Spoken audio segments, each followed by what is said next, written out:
팔면 어느 정도 수익을 얻을 수 있다라고 하는 거에 대한 확신이 있으면 여러분들은 위험 관리 안 하셔도 된다는 거죠. 그런데 모든 수익 상품은 이 무엇을 살까를 모른다는 거고 언제 사고 언제 팔까를 모른다는 겁니다. 이것은 바로 미래의 문제이기 때문입니다. 우리가 미래를 예측한다는 건 힘들죠. 여러분들 생각해 보세요. 조금 있다 이 방송을 보시다가 그 다음에 저녁에 또는 내일 아침에 무슨 일이 일어날지 여러분들 예상할 수 있는 분 있으세요? 사실은 아무도 없죠. 아무도 없기 때문에 뭐 밤사이 안녕 이런 말도 우리 옛말에 있듯이 내일 일을 모릅니다. 그런데 수익을 주는 내일의 상황을 예측할 수 있다? 이거는 우연이겠죠. 그런 우연을 매일 일어나는 걸로 인식하신다면 여러분들은 수익과 위험에 대한 이해를 잘못하시는 거죠. 그러니까 결국 어떤 펀드를 언제 살까? 이것에 초점을 맞추지 마시고 내가 갖고 있는 투자의 원칙과 기준을 다시 한번 점검해 보신다면 여러분들은 반드시 성공하는 펀드 투자를 경험할 거라고 생각합니다. 지금부터 제가 드리는 말씀을 잘 들으시면 원칙이 좀 나올 겁니다. 적정한 위험. 내가 요 정도 원금을 손해볼 정도의 위험. 그 정도만 않으면 일정한 기대 수익률 연 8%. 지금 은행금리가 5%인데 8%면 높은 거죠. 아니면 10%. 이 정도는 여러분들이 예상이 가능하다는 겁니다. 그러니까 결국 적정한 위험을 안으세요. 위험을 너무 많이 안으시면 대박 날 가능성도 있지만 그만 원금을 다 까먹을 가능성도 있다는 겁니다. 그래서 어떤 펀드보다는 이런 투자의 원칙, 다시 말씀드리면 그런 것들을 관리하기 위해서 제일 좋은 방법은 분할 매수. 잘 기억하세요. 분할 매수. 제가 조금 후에 다시 한번 설명을 드릴 겁니다. 이런 원칙들을 여러분들이 갖고 계시면 조금 더 투자에 쉽게 접근할 수 있다는 거죠. 자, 제가 이론적이긴 하지만 펀드에서 조금 정리를 해드리겠습니다. 펀드는 처음에 위험 자산이 얼마나 있나 이걸 먼저 판단하셔야 됩니다. 위험 자산이란 뭘까요? 예, 맞습니다. 주식입니다. 주식을 얼마만큼 갖고 있느냐에 따라서 주식형, 혼합형, 채권형, MMF형 이렇게 다양한 펀드의 종류들로 나누어집니다. 주식형은 주식이 90% 들어가 있는 것부터 주식이 50% 들어가 있는 거 이렇게 있습니다. 혼합형은 50% 들어가 있는 거 있고 20% 들어가 있는 것이 있습니다. 채권형은 주식이 하나도 안 들어가 있습니다. 당연히 얼마만큼 위험자산인 주식이 들어가느냐에 따라서 수익과 위험에 대한 정도가 틀려지겠죠. 두 번째, 위험자산 중에서도 어떤 위험자산이냐 이거죠. 예를 들면 주식을 50% 갖고 있지만은요.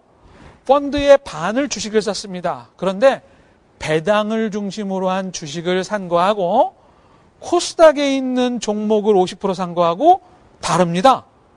코스닥에 있는 종목을 50% 산 것이 훨씬 더 위험이 크겠죠. 그래서 어떤 위험자산인가 이것도 여러분들이 살펴봐야 될 항목 중에 하나입니다. 해외 주식. 내가 가보지도 않는 나라의 주식을 샀습니다. 이건 위험이 크죠. 개발도상국이냐 선진국이냐.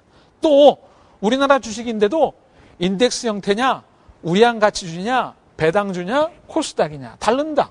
이런 것들이 또 실물 최근에 유행하는 원자재 펀드 SOC 또 부동산 선박펀드 굉장히 다양한 종류의 펀드들이 있는데 어떤 위험자산인가를 구별할 수 있으면 여러분들은 또 나름대로 펀드에 성공할 수 있는 여러 가지 기본적인 요건들을 이해하시는 거죠. 자, 그다음에 어떤 구조인가. 이거는 조금 전문적인 영역으로 가는 건데 예를 들면 이런 거 있습니다. 재간접 펀드인가 아닌가. 말이 어렵죠? 여러분들 기억하셨다가 인터넷을 한번 검색해 보시죠. 엄브렐라 펀드인가? 이건 또 뭘까? 또는 환해지가 되어 있는가? 해외 펀드에 해당되는 건데 이런 것들이 여러 가지 다양한 펀드 상품의 유형입니다. 그러니까 구별을 하다 보면 굉장히 많죠. 제가 대략 기억하기로는 우리나라의 한 펀드 상품으로는 거의 10,000개까지는 이르지 않지만 하여튼 수천 개의 펀드가 있는데 그런 것들을 영역별로 이런 구분으로 해보면 글쎄요, 한 20가지 정도의 유형으로 구분을 하겠죠. 회사마다 나와 있는 펀드가 또 많이 있으니까요. 그렇게 또 이런 특이한 펀드들도 있습니다. 여러분들 들어보셨는지 모르겠는데 뭐 ETF, ELS, ELD 이런 것들도 사실은 펀드의 한 유형인데 여러분들께서 쉽게 접근하기 어려운, 두려웠기 때문에 그런 펀드일 수도 있습니다. 이런 다양한 것들 중에서 지금 여러분들이 가지고 계신 펀드는 과연 어떤 펀드인가요? 이걸 여러분들이 한번 통장을 열어서 보셨으면 좋겠네요. 이런 펀드들이 여러분들한테 어떤 수익과 위험 또는 어떤 구조, 나에게 어떤 그 미래의 기대치를 줄 거니까를 한번 확인해 보는 것이 오늘 여러분들하고 저하고 가는 길에 굉장히 중요한 그런 그 포인트라고 생각을 합니다. 자, 이제 제가 이야기를 거의 좀 마무리를 하면서 드리고 싶은 이야기를 드려야 되겠죠? 바로 여러분들이 성공하기 위해서는 어떻게 펀드 투자를 해야 되는가. 이 원칙을 지키시면 적어도 여러분들은 일시적으로 손해를 볼 수는 있지만 최종적으로는 웃는 펀드 투자의 길에 갈 수 있을 거라고 생각합니다. 제가 여기 몇 가지 적었는데 한번 생각을 해볼 수 있는 기회를 한번 갖도록 하겠습니다.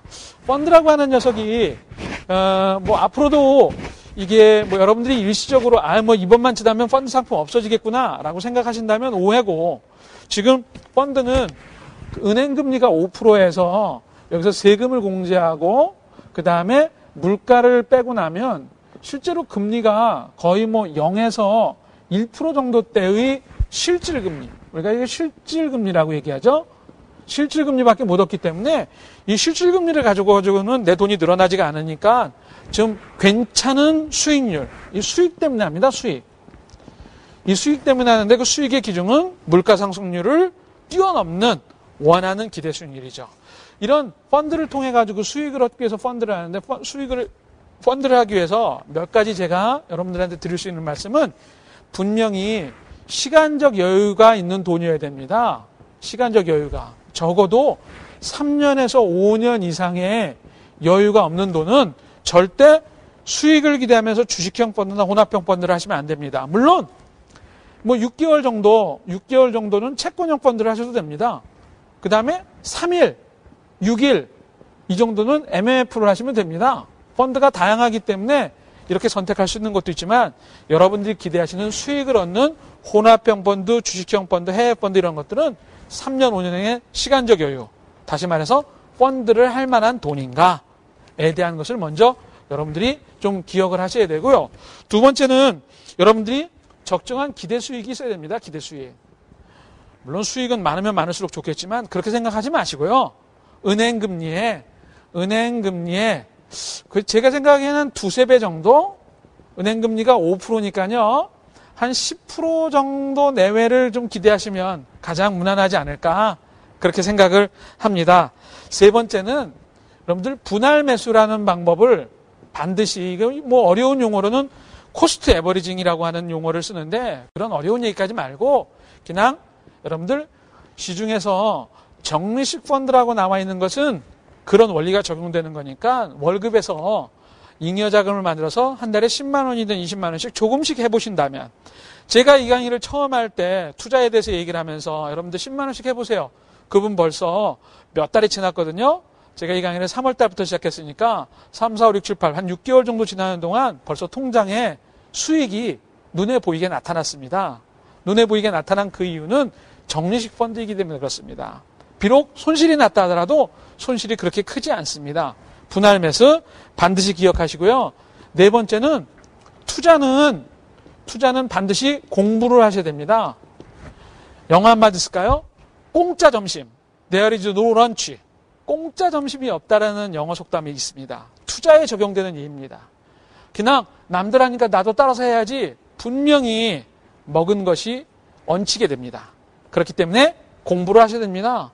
투자는 공부한 만큼 내 것이 됩니다. 왜? 남들하고 다른 방법이잖아요. 그런 노력을 하지 않고 수익을 가져갈 수는 없겠죠. 반드시 기억하셔야 됩니다. 다섯 번째, 좋은 멘토를 만나야 됩니다. 누군가 이걸 관리해주고 조언을 해줘야 되는 사람이 있는데 바로 이런 것들이 여러분들이 성공하는 펀드 투자에 필요한 요인들입니다. 제가 지금 드린 말씀들을 조금 정리하면 이렇습니다. 첫 번째, 펀드 투자할 돈인지 결정하라. 투자를 하지 말아야 될 돈이면 들어가지 마십시오. 이건 석유를 안고 기름을 안고 불에 뛰어드는 것하고 똑같습니다. 목적과 기간을 분명히 결정하셔야 됩니다. 아까 말씀대로 3년에서 5년 이상 여유 있는 돈만 주식형 펀드나 해외 펀드를 하셔야 된다는 거죠. 두 번째, 적정한 기대 수익률을 정하십시오. 따블이나 따따블 정하지 마세요. 그거는 위험이 커요. 은행 금리의 몇 배, 2배 정도 기억하라고 제가 말씀을 드렸습니다. 아니면 나는 그냥 은행 금리보다 2%만 더 얻었으면 좋겠어. 이렇게 생각하세요.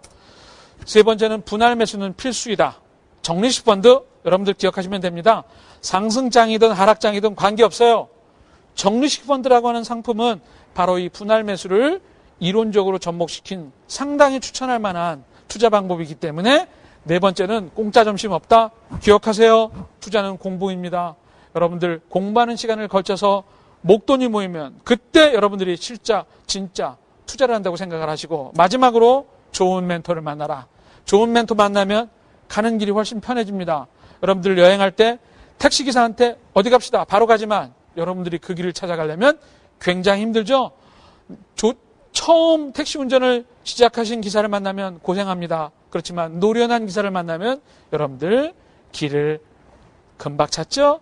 바로 이런 것이 여러분들한테 필요한 것이고 펀드에 대해서 시중에 나와 있는 책들을 통해서 또는 증권회사 사이트를 통해서 한번 공부를 하시면 영원한 여러분들의 재산이 된다는 것, 금융상품 포트폴리오에 빠질 수 없는 펀드를 경험하자. 오늘 제가 준비한 이야기는 여기까지입니다. 여러분들 제 얘기를 듣고 작은 것이라도 시작하고 경험하는 기회가 됐으면 하는 바람에서 오늘 펀드를 같이 공부했습니다. 엉클존은 다음 시간에 여러분들을 다시 또 찾아뵙겠습니다. 좋은 시간 되십시오. 고맙습니다.